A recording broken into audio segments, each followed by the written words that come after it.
मामा eco garden से आप लोगों का हौसला अफजाई देख करके अपने आप को गौरवान्वित महसूस की। मुझे लगा कि मैं तो परेशान जो थी सो थी, मेरे बच्चे इतना अनुभव कर रहे हैं, इतना हमारे कष्ट को एहसास कर रहे हैं। ये मेरे लिए बहुत बड़ी गर्व की बात है कि जिस कष्ट को मैं अकेले लेकर के ढो रही थी और इस क्रूर चट्टान गवर्नमेंट निर्दयी के सामने मैं आवाज दे रही थी, आप लोगों ने मेरे बोझ को हल्का कर दिया। मेरा बेटा सत्यम जिस दिन से मेरे पास आए हुए हैं, आप लोगों की ललकार को लेकर के आगे बढ़ रहे हैं। पूरे उत्तर प्रदेश के माता पिता के दर्द को इन्होंने अपने कंधे पे बोझ रख के साझा करने का संकल्प ले लिया है। तो जितने भी बच्चे मेरी आवाज सुन रहे हो, आप स्वयं इस भाई के साथ खड़े हो जाइएगा और दिव्यांग छात्र संघ के अध्यक्ष विवेक मणि त्रिपाठी जी, अमरीश जी और ढेरों बच्चे, प्रियांशी जी, मेरे नाम की फेहरिस्त बहुत लंबी है मेरे भाई। सारे बच्चे आप कमर कस लीजिएगा, इनसे पनाह नहीं माननी है, इनको घुटने टिकवा देने हैं।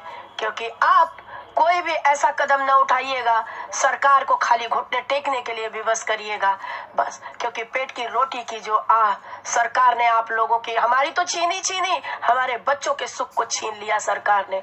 20 साल की सेवा के बाद हमको भुखमरी का कटोरा पकड़ा दिया। आप लोग आज मैदान में खड़े हैं, ये मैं गौरव महसूस कर रही हूँ। इको गार्डन की 242वां शाम मैं आपको आवाज दे रही हूँ।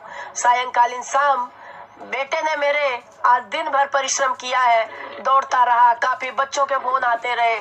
तब बेटे ने कहा कि माँ एक बार बच्चों को आप आवाज दे दीजिए, जो बच्चे आपकी आवाज सुन करके हमारे साथ खड़े होने को तैयार है। और उनके साथ ऑलरेडी सारे डिपार्टमेंट के बच्चे जुड़े हुए हैं।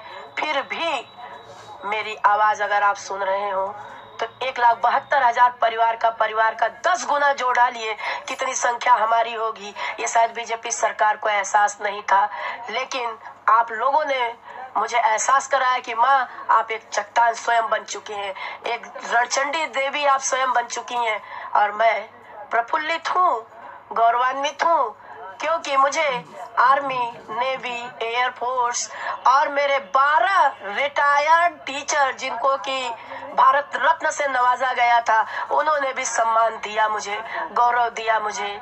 और जितना नारी संगठन था, किन्नर परिवार था, रेलवे मेंस परिवार था और 20 लाख संविदा कर्मचारी महासंघ, सभी ने मुझे अपना गौरव दिया। आज मैं उस गौरव को लेकर के इस क्रूर सरकार के आगे लड़ने को तैयार हो रही हूँ। 18 तारीख से आप सभी लोग सादर आमंत्रित है, नियम कानून के तहत रहिएगा, संयमित चलिएगा और सरकार को विवश कर दीजिएगा रोटी देने के लिए कि केवल अनुसूची 9 की ही मांग को सरकार आपके सामने ला करके दे, इसी की मांग रखिएगा। इसी के साथ इस इको गार्डन से जय शिक्षक शिक्षा मित्र संघ, जय हिंद, जय भारत।